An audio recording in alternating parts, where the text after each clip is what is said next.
ஐயோ, வாயினால என் வாழ்க்கையே போச்சு. என்ன பண்றதுனே தெரியல. எங்க அம்மா வேற ஜெபம் பண்ணு, பைபிள் படி, அப்பதான் நீ உங்க வீட்டுக்கார கூட போய் சேருவேன்னு சொல்றாங்க. சரி, நம்ம தான் எதுவுமே பண்ண மாட்டோம். சரி, பண்ணி தான் பார்க்கலாமே. ஓ, இங்கதான் இருக்கு அந்த பைபிள. ஐயோ, இது என்னடா இது? மலையாள வார்த்தையா இது? ஒண்ணுமே புரியலையே. ஓப்பன் பண்ணாலே தூக்கம் தான் வருது. ஐயோ, என்ன பண்றது?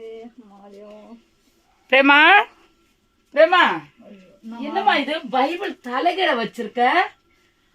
தலைகீழவா? ஐயோ ஐயோ ஐயோ, தப்பு. ஆமா, அதாம்மா மலையாள பைபிள் நினைச்சமா நானு. தலைகீழ வச்சா மலையாளம் மாதிரிதாம்மா தெரியும். தலைகீழ வச்சு பைபிள் படிக்க சொல்றேனா? அதம்மா உன் வாழ்க்கை தலைகீழா கிடக்குது. சரியா பைபிள் படிக்க ஆவியானவர்கிட்ட கேளுமா, ஆலோசனை அழகா கொடுப்பாரு. சரி சரி, நடந்தது நடந்துச்சு. இனிமே கர்த்தருடைய கிருபையால அவர் துணை கொண்டு பைபிள் படிமா.